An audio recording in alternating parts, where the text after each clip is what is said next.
não veio sobre vós tentação, senão humana. Mas fiel é Deus, que não vos deixará tentar acima do que podeis. Antes, com a tentação dará também um escape, para que a possais suportar. 1 Coríntios 10, verso 13. Há muitos anos atrás, quando no Brasil era permitido ter animais selvagens e alimentá-los com outros animais menores, havia um circo em uma região do país, e ali havia um grande leão, poderoso, realmente que chamava a atenção de todos. E as pessoas levavam ao circo ali cachorros, gatos e outros animais vivos e ofertava para a alimentação daquele leão. Então aqueles animaizinhos eram colocados vivos na jaula do leão, e as pessoas então tinham ali um momento para ver aquele leão apanhando a sua presa, e aquilo era uma grande atração para o povo. Então um certo fazendeiro, observando aquilo, saiu contestando, balançando a cabeça de maneira negativa, e o dono do circo viu, correu até o fazendeiro e disse: "O que houve, senhor? Por que o senhor está acenando negativamente a respeito do meu leão apanhando as suas presas e comendo ali ao vivo?" Então o fazendeiro disse: "Eu tenho um touro e eu quero ofertar o meu touro para alimentar o seu leão." E então o dono do circo ficou muito animado, porque por certo o touro daria alimentos para várias refeições para o leão. E então o fazendeiro reivindicou: "Porém, você não pode matá-lo e dar os pedaços, você deve colocá-lo inteiro e vivo lá dentro, assim como vocês colocam os animais menores." Então o dono do circo prontamente aceitou a proposta, porque com certeza seria um grande show, segundo a observação dele. E então colocaram o leão em uma certa arena maior, e lá veio aquele caminhão com gaiola de boi em cima, e o touro lá dentro. E o leão estava faminto, e ele rodeava para todo lugar, rugindo, feroz, e o povo ali todo alvoroçado ao redor, animado para ver aquela cena que estava para acontecer. E então aquele touro, aparentemente tão tranquilo, tão sossegado, tão contido dentro daquela gaiola do caminhão, e então encostou-se o caminhão ali na arena do leão e abriu a porta e tocaram o boi, e o boi desceu tranquilamente, calmamente, e caminhou uns passos adentro da arena, e o leão logo se agitou, se alvoroçou, esturrou mais alto, rugiu mais alto, e vinha e ameaçava o touro, e o touro continuava tranquilo, apenas ali, abalançando o seu rabo tranquilamente. E então, aquele leão de repente saltou e pulou na cabeça do boi. E aquele boi, no ímpeto de poder, de força, saiu arrastando, lixando aquele leão no chão e pelas grades. E logo o leão soltou o boi e correu uma certa distância e ficou ali tomando certo fôlego.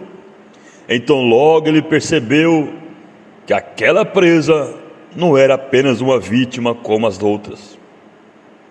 E então, de repente, o leão começou a rodear aquele touro, estudando, porque ele sabia que, assim como todo mundo, aquele touro também tinha uma fraqueza.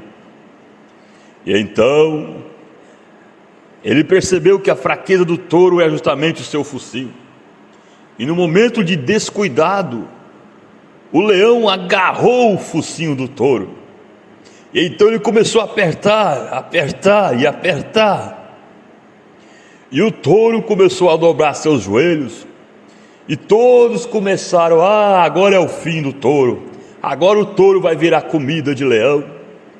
E então, quando parecia que era o fim do touro, de repente um poder escondido dentro daquele touro fez ele saltar com tudo que tinha e começou a pular em cima do leão, pisotear o leão, e pulava, e pulava, e pulava, até que aquele leão não suportou e teve que soltar o touro, e saiu se arrastando, todo pisoteado, e deitou no canto da grade derrotado. Aí está um cristão. Quando o cristão está indo para a arena das provas, ele não vai apavorado, ele não vai em pânico, não vai desesperado. Quando um cristão verdadeiro vai indo para o hospital, até mesmo para o UTI que seja, esse cristão não vai em desespero para o hospital, para a UTI, mas ele vai tranquilo, porque ele sabe quem ele é, ele sabe em quem ele tem crido.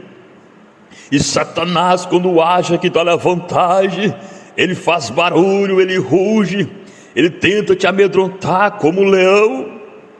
E sim, de repente ele vem e salta no crente. Mas quando ele acerta o ponto forte do crente, o crente dá um safanão, dá um sacode no diabo e lança pelo chão. Mas Satanás sabe que todo ser humano tem uma fraqueza, todo crente tem uma fraqueza. Então ele te estuda, crente, ele sabe qual é a sua fraqueza, ele sabe se é mulher, ele sabe se é bebida, ele sabe se é jogos, ele sabe o que seja a sua fraqueza, e ele então te atacará naquele ponto fraco. E muitas vezes parece que ele prevalece quando ele te pega naquele ponto fraco, e você se prostra, começa a tombar pelo chão. E muitas vezes as pessoas, ao ver aquilo, você apanhado em seu ponto fraco pelo diabo, e as pessoas então começam a dizer: é o fim dela, é o fim dele, aquela mulher não volta mais para a igreja, aquele homem não volta mais para a igreja, pois foi apanhado em seu ponto fraco pelo diabo. Mas o que essas pessoas não sabem é que um eleito de Deus tem um poder escondido lá dentro, chamado eleição. E quando parece que é o fim, quando parece que ele está derrotado, esse poder escondido se manifesta, e esse eleito salta com tudo que tem, e pula em cima do diabo, e pisoteia o diabo, e pisoteia o diabo, até Satanás não resistir e fugir. Esse é um eleito que tem esse poder escondido, e esse poder escondido se chama eleição, predestinação. Por isso está escrito em Romanos 8, verso 28, todas as coisas contribuem para o bem daquele que ama a Deus, e é chamado por seu decreto. O eleito tem um decreto a respeito dele no céu, que Deus já decretou: esse filho, essa filha vai vencer, e não tem diabo no inferno, nem todos os demônios do inferno podem impedir um filho de Deus de vencer. Creia de coração, eleita de Deus. Creia de coração, eleito de Deus. Quando você pensar que é o fim, esse poder escondido dentro de sua alma se manifestará. Salmos 46, verso 1: Deus é o nosso refúgio e fortaleza, socorro bem presente na angústia. Creia de coração, persevere em oração. Você vai vencer, irmão. Você vai vencer, irmã, porque você está predestinada para vencer, predestinado para vencer. Isso é um decreto de Deus, e ninguém e nada pode quebrá-lo.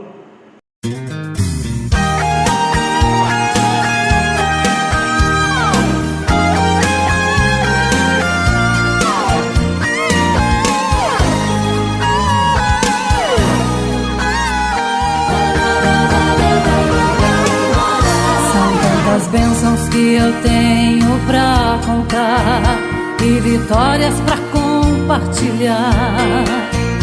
Eu não sei por onde começar, me aperta o coração. Quanta gente que já foi curada, quanta gente que aceitou Jesus. Hoje quero te agradecer, querido Senhor. A minha vida sem Jesus não tem nenhum sentido. É um barco à deriva no furioso mar. Se hoje conto bênçãos é porque Jesus me deu sua mão amiga. Vencer só é vitória se tiver amor. Não desistir na luta, firme no Senhor. Se o mundo tem seus prêmios, Deus tem muito mais. Ele é a vida eterna. Te adoramos, Jesus, te adoramos. Te louvamos por tantas vitórias. Te louvamos por este milagre que é nossas vidas. Te adoramos, Jesus, te adoramos. Pela graça e o poder da tua glória. Nossa vida em ti é conquista, de vitória em vitória.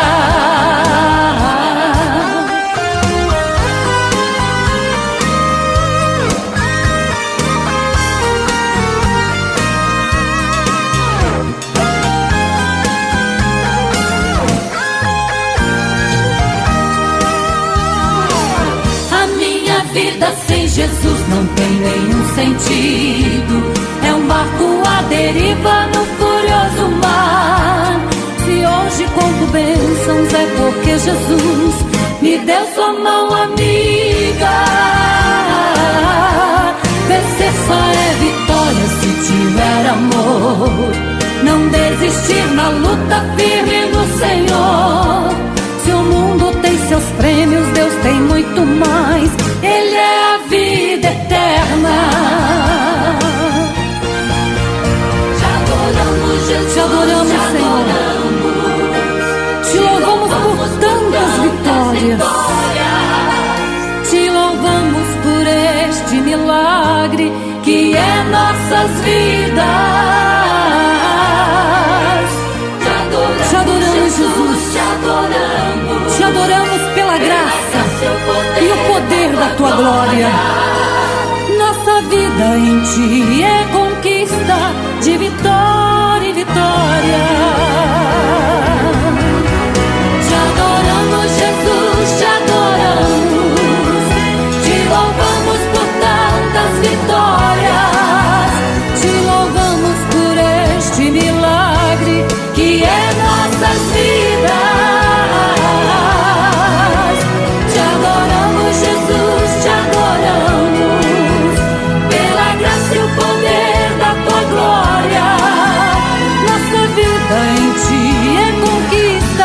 De vitória em vitória.